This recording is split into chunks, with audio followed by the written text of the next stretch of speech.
Well, what's up, everybody? Welcome back to this special interview session that we've got of the show today. And my guest is none other than Hannah Koenig. Koenig, right? I pronounced it right? Right. It's You got it spelled right. differently, and it's off. You guys know me. I can't spell. I can barely read, but I did it right this time. So it's interesting. I want to just explain to people. Normally, when I do interviews, I interview people who are part of our community who have hit that $1,000 a month in recurring revenue and threshold. It's kind of like a marker of hey, my business is now a real business. It's spinning off money every month.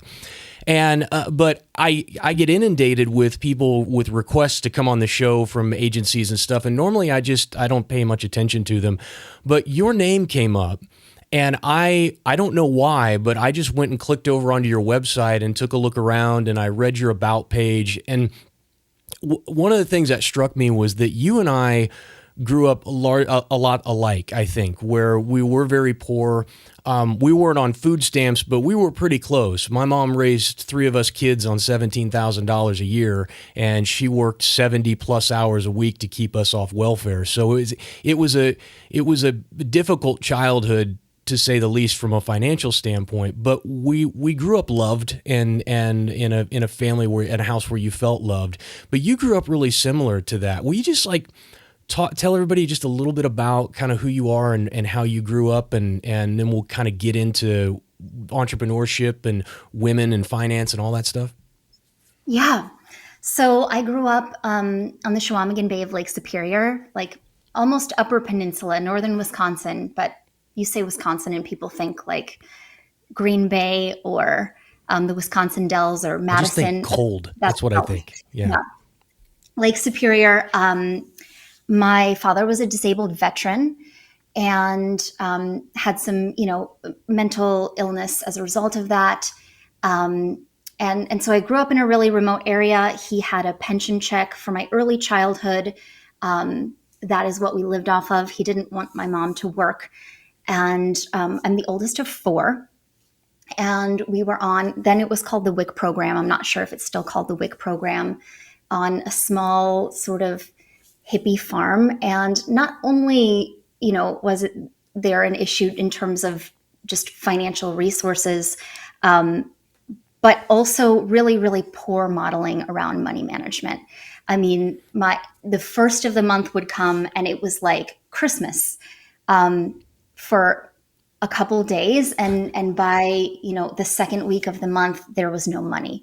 And I remember my dad borrowing money from my piggy bank to buy cigarettes. And, eventually my parents got divorced, and my mom worked for Head Start, and my dad just kind of disappeared. And, then she was a single mom on a Head Start salary with 4 kids and a 20-acre farm.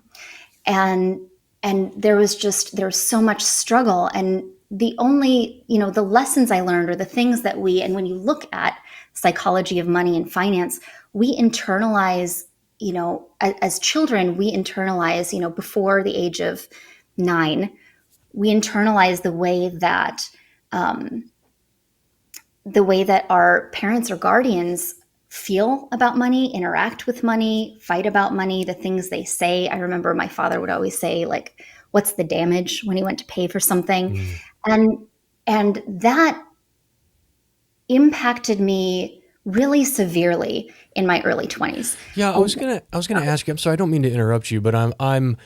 It's so funny because when I was a kid, my father was not unlike you. My parents got divorced when I was 16, and we never had a lot of money when we were kids, and we really didn't have any money when my folks got divorced. But one of the things about my father was that he was a kind and decent man, but he had a terrible work ethic. Terrible, just never could do. And my mother, God bless her, didn't know about how to manage money. Or I guess she didn't know how to make money. She understood how to squeeze. I always said my mom could squeeze a penny into a nickel, right? She could make it work.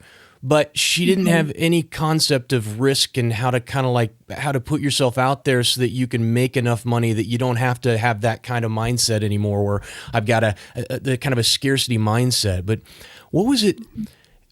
how much did that play a role in your life? Because all I can remember as a kid is just thinking like, this is terrible. I don't want to be poor. I'm tired of Yeah. not having. I'm tired of everything being hard and being a struggle. And how did that play with your father, who really didn't have a job and who was disabled, and there was no doubt, mental issues there that invaded the house? And how did that put a limitation on you in terms of your growth, or was that something that was a catalyst that really said, like, I have a model of what I don't want, and now I can turn my eyes on what I do want? Yeah, that's a really interesting question. I don't think anyone's ever asked me that before. You know, what it made me perceive early on was that money was this thing that came from outside of me, right? That wealth was something that was reserved for a certain type of people and not a mold that I fit. Um, and and that almost made me perceive that it was something you needed someone else to give you permission, right? To grant you. Mm-hmm. I did not perceive that type of worthiness as inherent. I did not perceive, which I very much now do, myself as a generative force for wealth, for prosperity, for abundance, and in many ways. And it wasn't until I did a lot of inner work. And it wasn't until I found entrepreneurship and I really saw entrepreneurship as a way out.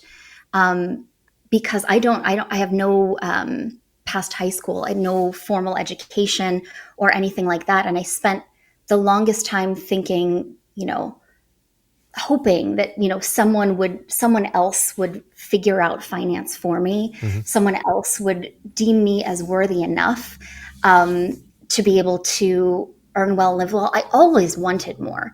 I did not enjoy being the kid who, in a very small town, right? This would be a little bit different living in a city, but who did back to school shopping on dollar bag day at the thrift store. So I was wearing the clothes of my peers to school. Mm-hmm. I didn't enjoy that. I wanted more, but I thought it was something that, like, just certain people, I think, had money, understood money, and I wasn't one of those people. And I had no idea how to get that. And it made me think that it didn't help me see that money was very simple and was something that I could absolutely create through myself, with my skill set, with my knowledge, with my ability. And I certainly also, like you talk about your mom, my mom also could stretch money, but she did not necessarily know her inherent worth. And this is common with a lot of women in general, negotiating their salary, asking for more money. Those are things that often we're not educated around or acculturated to even think of ourselves as an asset. So how are you cultured to think then, if not as an asset, as someone of value? Yeah. What we see, and what this is something I struggled with as well, but you can see this in data and statistics, but also in cultural narratives, societal narratives. We're acculturated to be grateful, right? Whatever you have, you're supposed to be grateful. We talk about the sort of pinnacle archetype for an adult woman is like selflessness, right? Less of myself. Don't be too arrogant. Don't ask for too much. Kind of don't take up too much space. And we see this in leadership dynamics. That there's a huge leadership gap in the corporate world. We can talk. I mean, there are more gaps than I have. Yeah. No. I get what you're saying, and I don't want to move too quick because I want to get to all of that. Another thing that intrigues me is that you're a female entrepreneur, and there is that in and of itself puts you in a very unique situation. You on top of that, you talk a lot about money and finance, and that's something I have a client had for many years who is a woman and owned an investment firm for a lot of years, dealing specifically with women, and she you said, it's hard because what we tend to get are women who are in their 50s, 60s, 70s, husband has died, and they're coming to us and they know nothing about finance. They were never, the husband took care of it. It was not something, this was something that it's uncomfortable for them to talk about because they don't feel like they understand it. And men tend to talk down to them when they talk about this stuff, and there's a lot of mansplaining. And so here you are kind of like checking all of these boxes in what I think is a massive need for not just for women, but just in general, because we're a country now. I think I saw the last numbers I saw was that the majority of Americans couldn't come up with $1,000 if they had an emergency expense. It's like, so you're a kid. Imagine you're into your 20s or whatever, and you're trying to figure out this life. Was there a point in time when it kind of clicked, where you saw something or you talked to somebody? I'm trying to remember in my life when I realized it, but all I can remember is when I got out of the Marines, I was scrubbing trailers, like big 18-wheeler trailers at Trans Am Trucking for like $12 an hour because I couldn't get any other job. Like you, I have no high school education or nothing beyond high school. And so I'm doing this job, and I just remember thinking that the other guys were talking and complaining about taxes and how the rich are getting richer and the poor man staying poor and how we need to tax them all to death. And all I can remember thinking is, well, I think one day I'm going to be rich. I'm going to be wealthy, and I don't want somebody digging their hand in my pocket. So I shouldn't be doing that. So even from like my early 20s, I had this idea that no, someday I'm not going to be poor. This isn't forever. This is temporary. But I had no reason to think that way, if that makes sense. And so talk to me about you and kind of your journey and your story as it relates to kind of coming of age and realizing, hey, no, I am capable of more. I am worth more. I have a value that is not being represented yet. Yeah. Well, and I always felt that, from a very early age, I had this immense sense of destiny, which made me oddly serious at times for a child. But there were layers of financial trauma and behavioral patterning and lack of financial literacy and intelligence that were piled onto that. And so in my early 20s, I didn't, if you had told me in my early 20s that I would be in the position I am today, running multiple businesses and teaching financial literacy, I would have looked at you like you had horns growing out of your forehead. That not fathomable. Money for me in my early 20s was really, really hard and confusing, trying to figure out how to adult and afford to live. And I wanted to go to college. But I was in and out, and I would end up dropping my classes because I needed to work more to pay rent. And so almost every financial mistake you can make, I've made it. I've taken out a title loan. I have defaulted on credit card payments and had things sent to collections. I had a vehicle repossessed. I wrote bad checks. I overdrafted my account more times than I could tell you. So finances were just like this immense place of struggle. And because of that, I was in huge avoidance of that. And I think a lot of the inner work that I did, I ended up doing leadership development work and facilitation and staff managing these women's leadership trainings in Bali. And they were very spiritual communities. And I remember at one point kind of looking around, and it was a culmination of experiences. But I remember when I wanted to go into that work, one of my mentors was like, hey, just so you know, you're not going to make any money. And I remember thinking, what a shitty thing to tell somebody. Right? Like, hey, just so you know, you're gonna suffer. And I remember looking around at one point, it was this group, maybe like 18 women, all incredible, of varying ages from all over the world. We're in the jungle in Tabanan, in the mountains in Bali. And it's this leadership training, and we're talking about leadership in this, conceptual way. And I'm looking around and I'm like, all of these women have leadership skills and qualities, but they are severely under-resourced. And I just started to feel like this is bullshit, right? Like this idea that to be of service, you need to struggle. And I started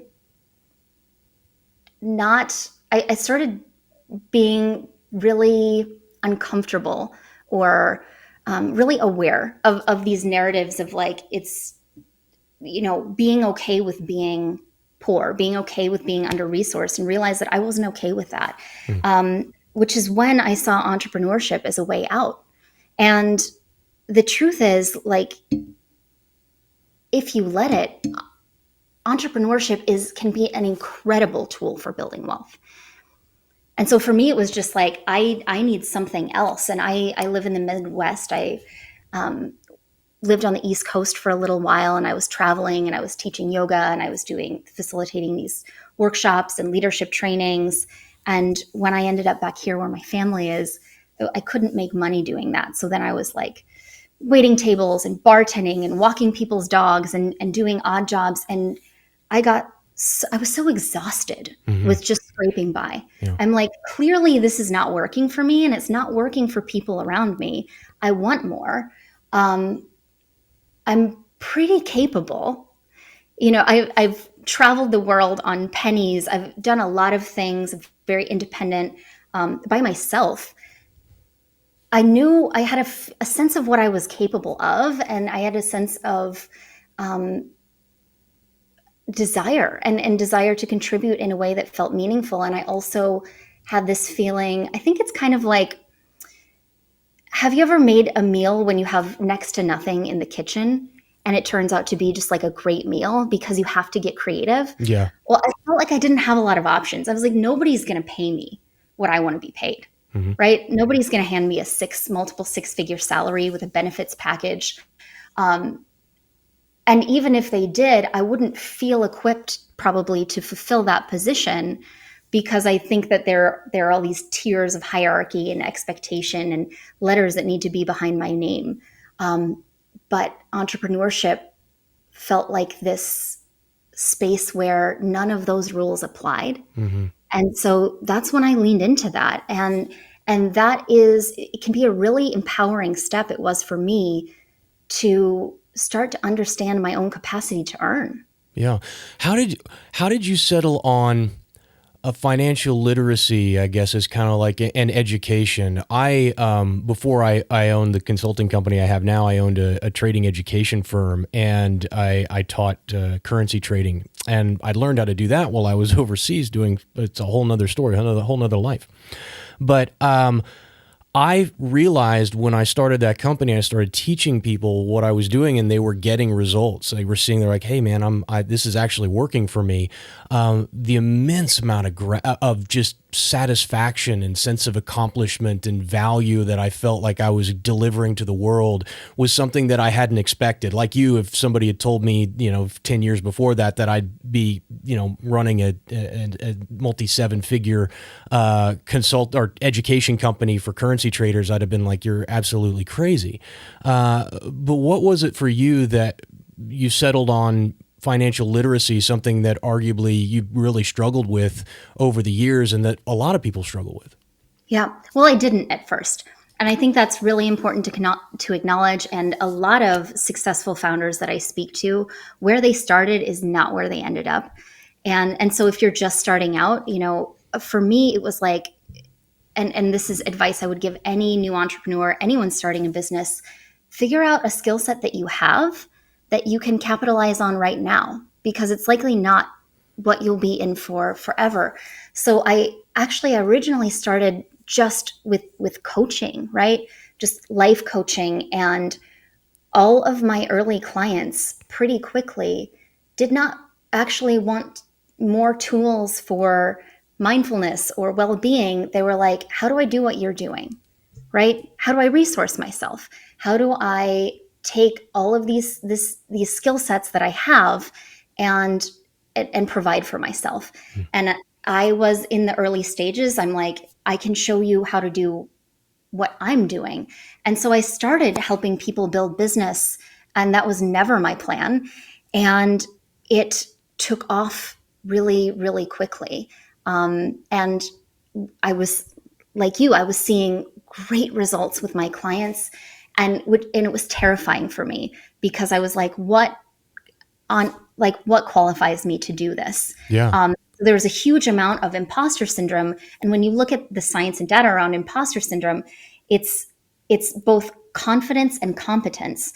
And I did not necessarily have confidence in that area, but I was seeing this traction, and I was seeing my own competency in helping people with these foundational pieces. And I actually helped 3 clients scale to 6 figures before I scaled my own business to 6 figures, because I was so afraid to charge up to a certain point for what I was offering. That's so funny that you. I want to touch on one thing because I want those of you who are listening to pay attention to this, because this is something we come up, especially with early stage entrepreneurs and people who are aspiring, is they feel I talk to a lot of them and they feel like I have to figure out what my thing is going to be. Like, where am I going to, this business that I'm going to grow to 6 figures, 7 figures, 8 figures, whatever it is, the dream and the vision is big and they're trying to figure out how to get there. And I tell them the same thing that you just said. I said, hey, listen, you don't always end up where you start out. You know, the most important thing is to figure out, what can I monetize right now? How do I get my feet wet to start learning the process? And like you said, the massive amount of imposter syndrome comes with that as well, because who am I? What have I done? All of these things. But, you know, the number of people that you have been able to serve and been able to, to help, those people would not have been where they are, wouldn't have gotten there if you hadn't have overcome that. So what is it? How did you just like bite down and grit your teeth and just do it, even though the imposter syndrome was there? Because I know this is something that a lot of people struggle with. Or was there some formula that you used to kind of overcome that? I think overcoming imposter syndrome is the wrong goal, right? Showing up is the goal. Figuring out how to cash flow is the goal in the early stages of business, right? You have a responsibility to resource yourself. Once you can figure that out, and it's not, we sometimes don't end up where we started. It's like we never end up where we started. And so many people, when they start out, they're focusing on that. They're like 0 to 100. And that's the way stories are told. And that's the way marketing is crafted. And it's very glamorous and it's very sexy. And we see ourselves at that 100. But what we need to focus on is like the 0 to 3, the 3 to 5, the 5 to 7. 100%. And so the first thing, the most essential thing for you to figure out is not your branding, is not your epic story, is not the thing that you're going to say when you get booked on Jason Stapleton program. Yeah. Exactly. It's not that. It's how do I start bringing in money? Because otherwise you actually don't have a business. And there are a lot of people who've spent a lot of money to have what looks like a business from the outside, who have less of a business than the 6-year-old with the lemonade stand on the corner. Because she is like, hey, I have this thing. So for me, it was my clients were asking for that. They were the people who was paying me. And I'm like, okay, we'll figure it out together. Mm-hmm. And it was like, I'm going to keep figuring it out and we're going to keep figuring it out. And it was just that, like, okay, here's an opportunity. Is this the most ultimate expression of my passion and purpose? Maybe not. But this is what's in front of me. So this is what I'm going to show up for right now. And that's how I continued to build and grow. In 2020, one of my largest streams of revenue was private launch support for digital entrepreneurs. So they would have, a launch for a course or a program coming up. And I had someone ask me for this thing and I created a custom package. After that happened, she told a few people and then they asked for it. And so I had people coming and asking for this thing that wasn't something that I planned or wasn't something that I premeditated. And not only was I seeing traction with that and more people were asking for that, but then many of those people converted into larger packages and ended up working with me for a year or more. So it's just this process of like, what can you do now to resource yourself so that you have more opportunity, right? Yeah. So and so that brings me to my next question then is like, so obviously, cash flow is king in any business. The number one reason business fails, they run out of money before they get a chance to see the business really take root. And so you've got to be managing that. That requires a degree of financial literacy that I think most people don't have. And so talk to me about, what do you think are the most critical sort of like financial knowledge that young new entrepreneurs need to have that they are not currently equipped with? Oh, that's a good question. So learning how to cash flow is essential, but I think one of the things that people need to understand is that cash flow is not the same thing as wealth, right? And it's just the first hurdle, right? Like, how can I make money? But I see a lot of people get stuck in then the trading time for money, instead of thinking like an entrepreneur, right? What's the difference? So when you're thinking like an employee, which is really normal because that's how school educates us, that's how society educates us, is to think like an employee, right? Show up, do your job, keep your head down, be good, work hard. Eventually you'll get somewhere. And there's some truth to that. And there's also a lot of that is absolutely not true, right? Like just working harder, and keeping your head down is not always what's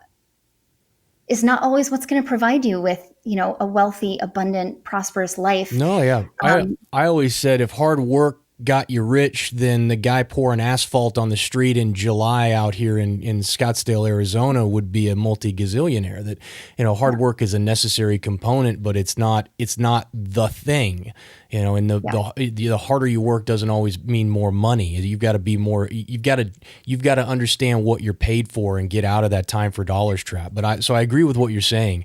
But what is I guess I interrupted you, but how does that manifest itself? Yeah. Yeah.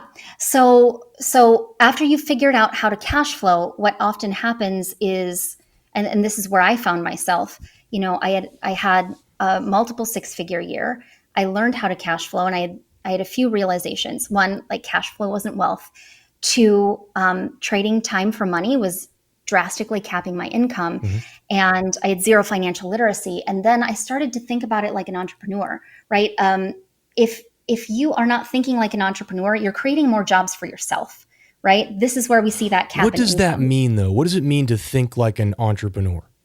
If you're thinking like an entrepreneur, you're thinking about, how can I create jobs for other people? Okay, so you're so thinking like an entrepreneur is, because this is a good idea to define some of these terms. Thinking like an entrepreneur is basically the ability to delegate. Then, is that what you're saying, or right? Looking to delegate? Yeah. The ability to zoom out, right? Get this bird's eye view of how things are working and what is taking your time, and how can that be made more efficient.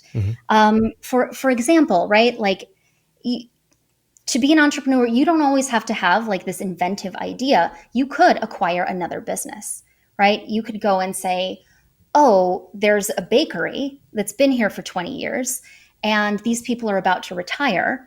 And I'm going to see if they'll do owner financing, and I'm going to come into this bakery, and now I'm going to bring technology into this bakery so all of the customers can order online and it becomes more efficient, right? Like, how are we streamlining then what you've created? How are you making yourself disposable in the small, repetitive tasks, but indisposable in terms of holding the vision and steering the ship, right?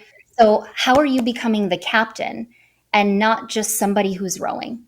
How does somebody who's a new entrepreneur and is really at that stage where they may not even be ready to hire anybody, financially they can't, this is something that they really are, they're the CEO, they're the chief marketing officer, they're the janitor, they're the whole thing in the company.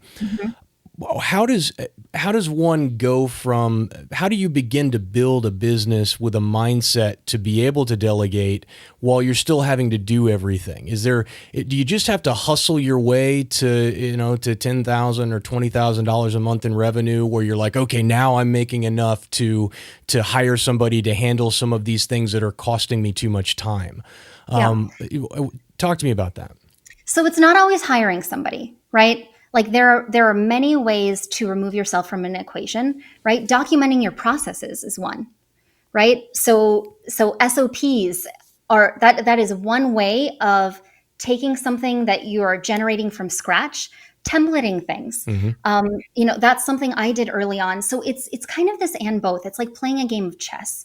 You have to have an awareness of where you are now and a curiosity about where you're going. So yes, cash flow is the first step. Figure that out first. And then from there, stay curious and open and like, do I have to be doing this? And I think it's really easy to get stuck in that place of like, I have to do everything for it to be done right. And there is a time when, guess what? You have to do everything, right? And that's okay, but you're doing that in service of resourcing yourself. And I don't think there's a number that solves that equation. It's not like, oh, 10K cash months means that I can hire somebody. That might mean I outsource and contract specific projects to a tech team so that I'm not up all night doing these back-end integrations. And it might be just this one-time thing, right? Like somebody else builds that funnel, or the next investment I make is actually going to be in somebody who brings in that tech system to the bakery, or whatever it is. So it's an and both, right? Like, this is where I am now and this is where I'm going. So for example, in my own business, my one-on-one consulting and mentorship is something I love doing. But as I have grown, I've taken on fewer and fewer clients. And I used to run, business masterminds and programs around building business. And then when I saw the disparity, right, entrepreneurial gold is when you see a huge gap in the market that you can fill. Gold mine. When I saw the disparity in the conversation around wealth being grounded, being tangible, being step by step for people, instead of where it often tends to sit, which is just around creating cash flow, which is not the same thing as building wealth. I made a choice to stop creating business building programs and business masterminds. Now, I kept my private mentorship because that was resourcing me at a high level, but I did take a pay cut in closing some of my other offerings in service of building some new ones. So I prepared myself, and I was intentional about that transition. And I have, 2 courses coming, one in the next 6 months, one within the next year, and then we will expand in that way. And we'll also bring in streams of revenue in terms of affiliate partnerships and speaking. But it's like a game of chess. Yeah. So are those new courses then in financial literacy, or because you said they're not in business development anymore? Is that where you're kind of moving the brand to? Right. Yeah. Right. That's where the transition is happening. So for a long time, helping people build businesses was my entire business.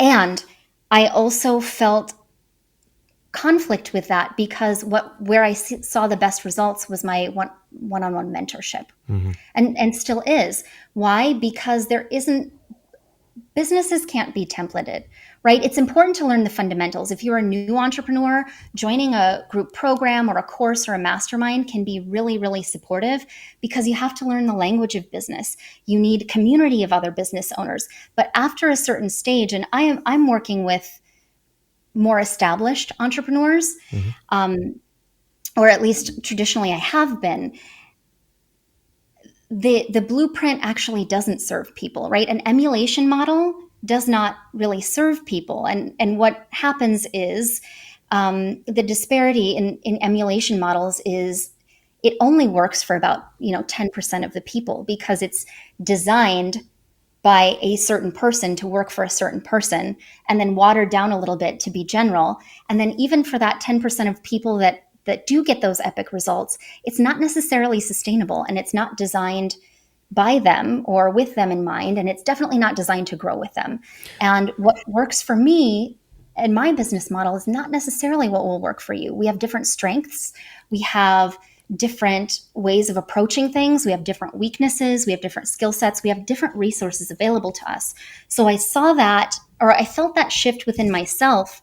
And I at the same time that I was feeling the challenge in how do we create things that work for everyone. And the truth is, with the models I was using, I don't know that that necessarily is a thing in business, right? High level Well, no, it's masterminds are great for community. yeah, no, I agree. So I also love one-on-one consulting. It's my favorite thing to do, but it's very difficult to scale because you just only have so many hours, and you can continue to charge more and more. But I found what you just said to be 100% true. And one of the reasons that I love what I do so much is that I see so many different kinds of businesses, everything from brick and mortar to online to digital products to, people who ship from overseas and do manufacturing overseas. And every single business is a little bit different. There are fundamentals that kind of don't change in business, and things that you can be pretty confident will work and translate from one industry to another. But every business is like its own little puzzle that you have to work through, and you have to figure out, what's the sales process going to be, and how do we attract the people to get them into the sales process. And when I first started out doing this, I really only knew how to do one thing. I knew online business, I knew content marketing, and I could drive a lot of traffic through content marketing and online to sell digital products. And I think the reason that I've been modestly successful at the consulting firm we run now is that I just was really inquisitive. And so I'd constantly be talking to people, how are you doing that? Well, how do you get clients to come in? And over the years, as we continue to work with more and more types of companies, now you just have this huge reservoir of knowledge to draw from. And you're like, hey, you know what? I was working with this guy who manufactures car parts in Indonesia and has them shipped overseas. And here's how he was doing it. And that type of consulting, I think, is the most rewarding. And it's also, I think, the most beneficial to the client as well. But you're right, there isn't a one size fits all. So is there a one size fits all in financial literacy then, or is that also very much dependent on the company and the brand? Yeah. So that's a great question. And I love that you asked it, because just like my approach in building business, building wealth, you do need to learn the fundamentals. Can we right? define what you mean by wealth? Because talk to me about that. So I'm talking about equity and assets. I'm talking about your net worth. I'm talking about, wealth is an abundance of value that creates opportunity and optionality, right? Okay. So I have, for example, I have a rental property. That my first home, I turned it into a rental property this year, bought a new home, and now I'm looking at some other rental properties. I can, if I decide that I want to put an offer in on a fourplex, I don't necessarily, that costs, let's just say, $1 million. That's probably high for my area. It depends on what you're looking at. But the down payment on that would need to be $200,000 for a 20% down payment. I can take a home equity line of credit on my rental property, right? If I wanted to, and have that down payment taken care of tomorrow, I don't have to have $200,000 liquid. I have opportunity and optionality, right? That's what building net worth means. If you just have a lot of cash flow, and that cash is just sitting there, it is not only, especially today, right, losing money because of the depreciation. It's blocking you from opportunity, right? It's not wealth. It's not. It's like it's like a car, right? It's depreciating in value. It's just a lump of cash, right? But if I have assets, if I have diversification, then I have an immense amount of value. I have value, right? Not just cash, I have value. And that value affords me an abundance of opportunity and optionality. So that's what I'm talking about when you're building wealth. And there are many ways to do that. Yeah, that right? was my It next doesn't just have question. to be Yeah. the market. Yeah, my Yeah. next question is how do you, because again, you get, if I can run through your process and you correct me if I'm wrong, it is entrepreneurship, controlling the source of your income so that you can command a higher wage or higher rate for what you do. Do not trade time for dollars any longer than is absolutely necessary. Don't be a commodity, be a brand, because that's where you can derive the most value. So as you say, build a brand around yourself or your company. And then as your company becomes cash flow positive, take that cash flow and invest it rather than leaving large chunks of it in cash or buying depreciating assets with it. Is that fairly kind of like what where your track? Yeah. So Yeah. there are three ways to look at investing as an entrepreneur. The first is in yourself and your skill set, right? That's the first thing you're investing in, because that helps you increase your earning potential. Increasing your earning potential creates cash flow. The second thing you invest in is your business, right? Because then you are increasing your cash flow and you are putting that earning potential to use. And then the next thing to invest in is either the market or generating passive income, right? Because now you're taking that cash flow and you're putting that to use to increase your wealth. So for yourself, your business, and then other passive assets like real estate potentially, or the stock market, or something along those lines. It's always funny because when I looked at this, and I looked at alternative investments when I was growing my first company, it was really hard to justify anything other than putting money into the business, because the rate of return I got on an investment of say $10,000 or $20,000 in advertising that would bring in additional customers, we might be able to turn that money and double that money every 7 to 30 days, and it's just like there's no way I can get 100% return on my investment in the stock markets in 14 days. What I learned after I left that business, and that business ended up going under after I left, is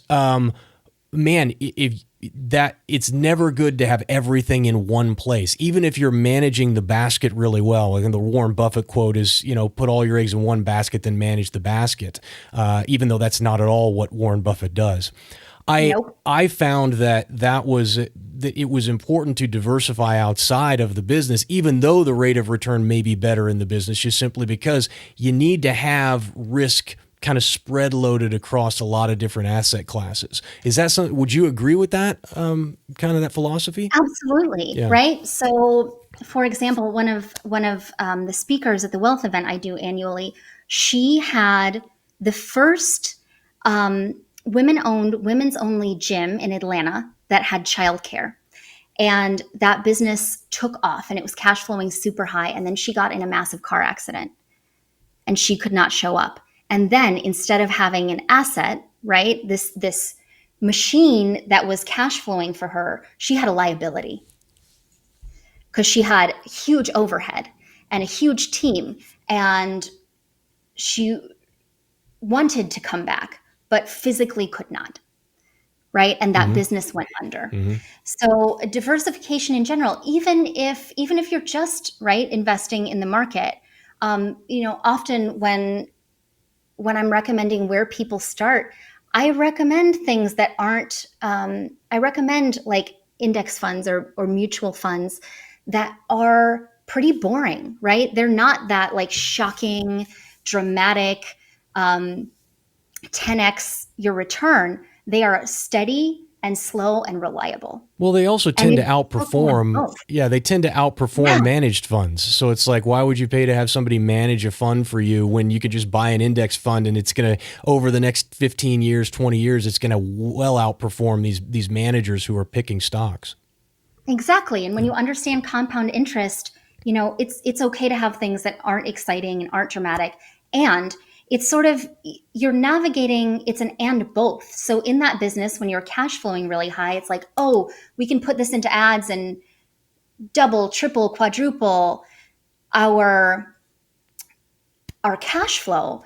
A percentage of that cash flow, it's just management, right? now gets to be split off into other directions, and they might not equal the same return.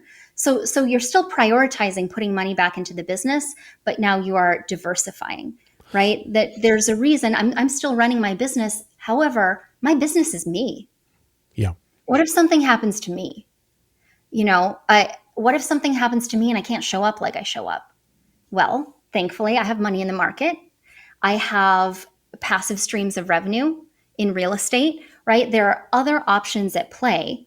One of the things that my partner and I are looking at is acquiring other small businesses, right, that are established that you can pay someone else to run. Mm-hmm. So I don't believe that you need to be spread thin, but I do believe that it's kind of like when people ask me about crypto and NFTs.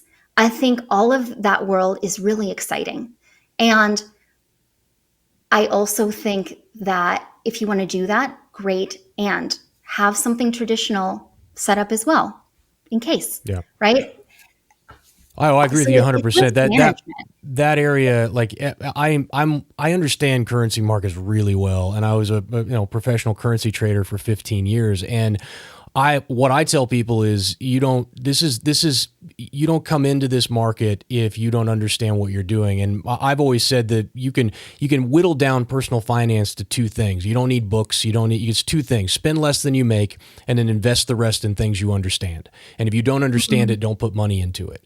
And so that requires you to increase your human capital, that store of knowledge and skills that give you value to a market, that you increase your income through controlling the source of your income and entrepreneurship. And then when you start investing, that you invest only in things that you understand. And if you don't understand them, then you go back to step one, which is increase your knowledge and skill until you do understand them. And it sounds like that's very much kind of like the mantra that you preach. And I absolutely love that, because I think we overcomplicate these things. I think it is the doing and the execution that is the difficult part, not in the complexity of what you do. Would you agree with that, or do you think about it differently? 100%. And I think that, that was a huge realization for me when I dove deeply into financial literacy, was how not mysterious money was, how not complicated building wealth was, and how kind of shockingly boring building wealth was. I mean, I had a business that was cash flowing, and at the end of 2020, I realized that I had very little to show for it, right? Because I had a bunch of cash flow, but I did not have a lot of financial intelligence. And so what I experienced, which is what a lot of entrepreneurs experience when they first start hitting that stride of cash flow, was cash flow inflation, which is similar to lifestyle inflation. And if you don't know what that means when you get a big injection of cash in the business, all of a sudden your expenses seem to just increase with it. Yep. Right? Your lifestyle rises. Yeah. Your lifestyle rises to your cash flow. Yeah. Mm-hmm. Yeah. Or the demands of your business. And I had seen this problem happen with clients where they were like, a couple $50,000 cash months, and then turning around and being like, if we don't nail this launch, I have no money next month. And I'm like, how is this possible? Oh, well, I hired this. I'm like, wait, when? Stop. And really successful teams. I mean, it's easy to get sort of bloated running a business, and efficiency is about simplified and refined, right? That's how we grow and scale. So I would 100% agree with that. And I think that the fundamentals, right, the financial essentials for entrepreneurs when you're starting out are very simple, and they're very foundational. And when you have those things in place, there are like about 5 things that I would recommend doing.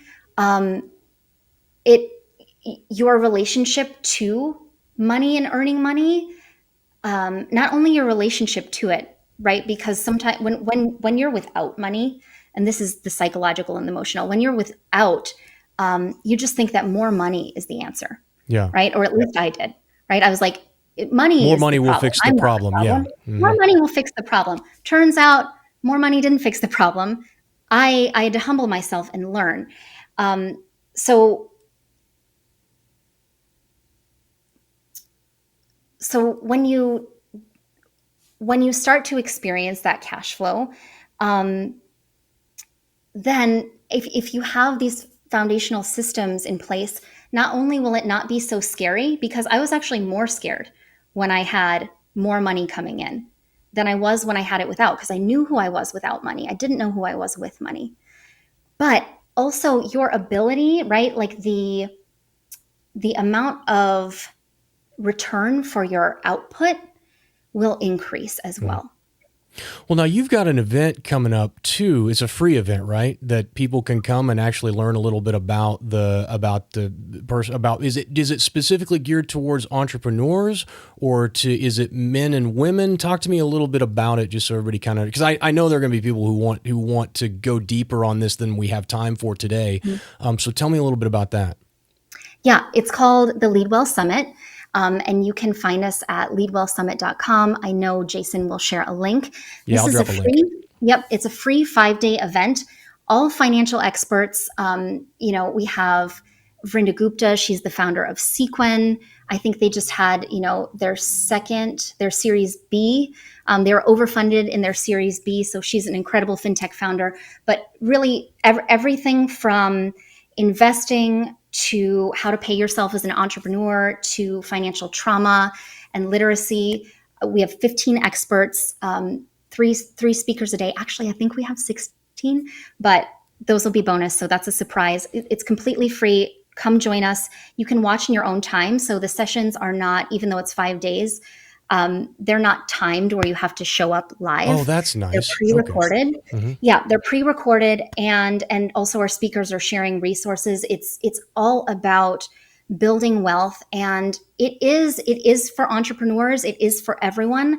I will say, the caveat I will say is that if you are a man listening to this, as long as you're comfortable with the fact that all of our speakers are women and that we're centering the voices and the perspectives and the experience and the expertise of women, then you're welcome to join us. Because it's such an there's an incredible opportunity. I read an article recently that the marketing to women is like just in fintech alone is like a $700 billion gap in opportunity that very few people are filling. What do you mean? What do you mean by that? Because I'm interested to know. I'm interested why you think the issue of talking about finance, talking about wealth creation, wealth building, why women tend to be less, I don't want to say less informed, because I don't know that that's true, but certainly more apprehensive about talking about money and talking. We talked a little bit at the top of the show about, you're supposed to be grateful. But why do you think that those gaps exist? Well, a lot of it is historic. A lot of it is structural. So, for example, if you look at who is leading in the financial space, you see very few women represented, right?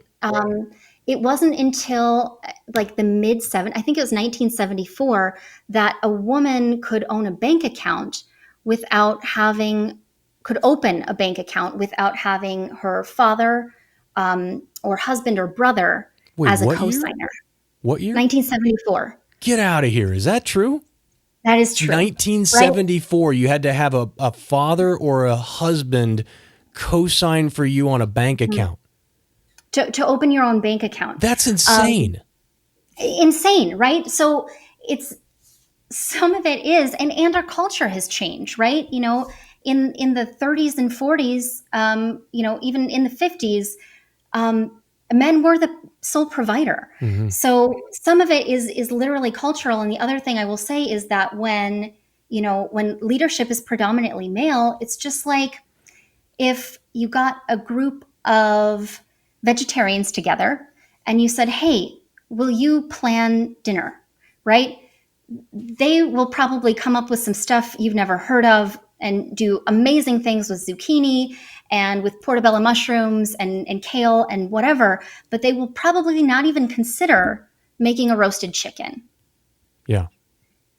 So it's the voices, the opinions, the perspective of financial products and the financial sector has been shaped by predominantly one perspective. Finance banks spend, one of our speakers told me this, Vrinda Gupta, spend 13 times more marketing to men than they do to any other demographic, right? So it's not that women actually are not as good with finance. Actually, statistically, the first study on this was University of California, Berkeley. Women outperform men as investors by 0.5% to 1%, which doesn't sound like a lot. But when you're talking about compound interest and you're talking about the markets, a whole percentage point on your mortgage is tens of thousands of dollars. Well, don't they also, I think statistically, they also do better in math than men do, just from an education standpoint. I thought that was true. I don't know. I can't remember for sure. But I'm interested, well, why then? Again, I can't remember if we talked about this before the show started or not, but there's a pay gap between men and women. And depending on who you talk to, some will tell you that this is massive, and other people will tell you, it's really not once you consider the fact that women leave the workforce and move in and out of the workforce for raising children or whatever, that if you actually do all that. I have no idea. I do know that women in many cases do make less than their male counterparts. And when we talked about this before, you said they have trouble asking for what they're worth. And I think that if there was one thing that would probably help that pay gap more than anything, it would be to give women the confidence to say, you know what, no, I am as valuable or more valuable, and I deserve more than what I'm currently getting. And when I talk to men, tend to be more confident about doing that than women do. Do you agree? Is that something? How do you change that? How do you begin to move that? Because it's one thing to say, I'm sorry, I know you're getting ready to answer. Now I'm going to run off the rails again. But it's one thing to say somebody needs to do something about this. It's like somebody needs to lower taxes, or somebody needs to end this regulation, or somebody needs to stop the wars. And it's like, okay, that's like saying someone call 911. It's like, no, what can you do? Like, what can I do personally? What can you do to help mitigate this problem and solve it so that we're not waiting for some law to get passed or some group of people to get their act together to solve a problem that we see? I think that's a very entrepreneurial thing and a way to think. But what's your advice to somebody who's like, man, I don't make as much, women don't make as much. What can we be doing to help alleviate that and bring that gap closer? Yeah, and I love the way you framed that, because often women's issues, and I'm putting that in air quotes because, we won't even go there, but often women's issues are looked at, women need to be empowered. And that is, I believe, inherently disempowering, right? Because that assumes that someone else needs to give them their power. The whole reason that LeadWell exists is because women have an immense amount of financial power. They just need to learn how to use it. Right? We outperform men as investors. Statistically, we are better to lend to. We are, there are a lot of tropes in the market where it's tried to be explained why women aren't involved. It's like, women just aren't as risk averse. Not true. When women are educated, they are actually more willing to take risks. Women are just naturally tend to be more risk aware. So first and foremost, it's understanding that, any kind of disparagement in equity, in equality, is an everybody issue. When I earn more, when I am better educated, that's better for my partner. It's better for my brother. It's not a men's versus women's issue. It's a collective issue. When it's not taking money out of the hands of one group to put it into another, it's this opportunity exists for everyone. And how can we notice the people who are less likely to be in relationship with these opportunities? So, for example, if you look at Black and Brown communities, they are historically underbanked, right? Access to a bank is harder for them to find. They may have to take a bus, right? But they are close to a check cashing place or somewhere that offers payday loans, which are very predatory. So some of this is structural, and for women listening or for men listening who have daughters, wives, partners, bringing them into that conversation and being like, you have an immense amount of financial power, right? Like, and being supportive of that is absolutely essential, right? It's essential. And for women, it's educating ourselves, right? Educating ourselves, finding community, finding places and spaces. And there are more now than there ever were. Well, there is still not enough. You're welcome to join us in Leadwell, where you can find community, where you can see yourself represented, and you can learn how to resource yourself. I mean, when you look at, so for example, we're talking about these gaps, the gender wealth gap. For every $1 of wealth my male counterpart or a man holds, statistically, women have 35 cents, an equivalent, Is right? That's that's a huge gap.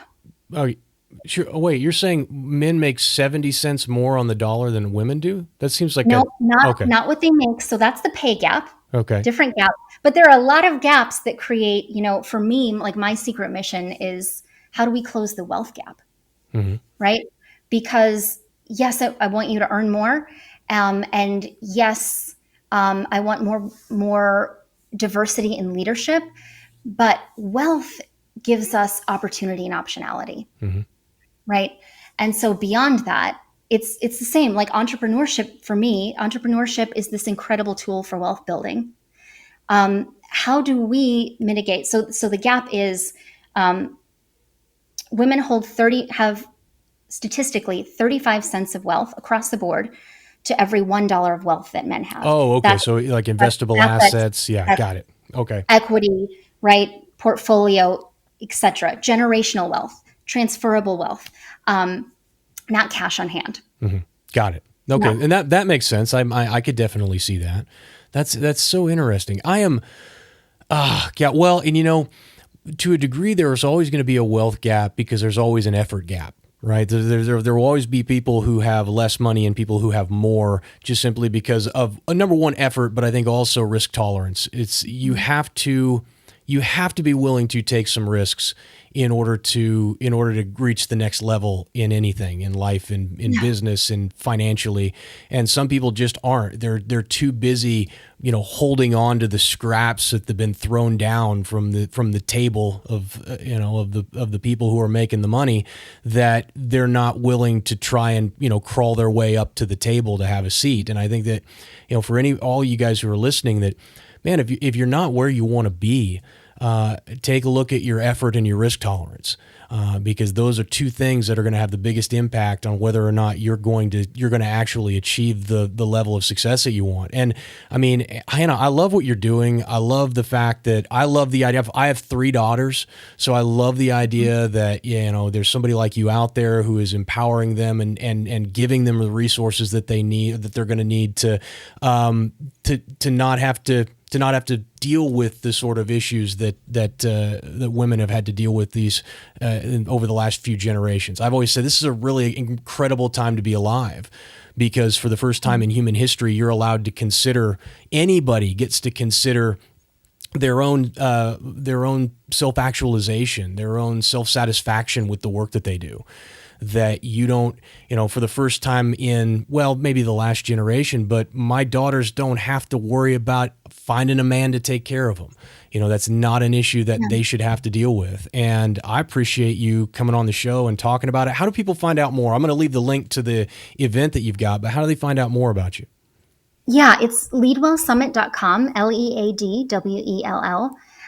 You can find me on Instagram at I am Hannah Koenig. That's Koenig, the German spelling.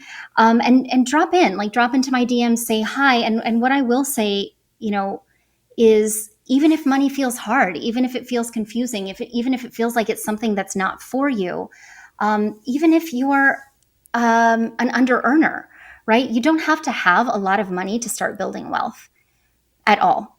And there are so many things that you can do as an entrepreneur. For example, as someone who has 3 daughters, you could open up custodial Roth IRAs for your girls, right? Like, they could be millionaires by the time they're 40, right? And do whatever they want. And personal finance is personal, and there are layers of, the effort and and the bootstraps and structural and society and trauma. There are so many layers, and the event is designed to support people with all of that, because it is harder to pull yourself up by your bootstraps when you don't have boots and you have a foot injury, right? You have trauma and those different things. And if you desire more, and you desire different, at some point, at least for me, I had to stop blaming my parents and what I didn't get, and say, this is what I want for myself.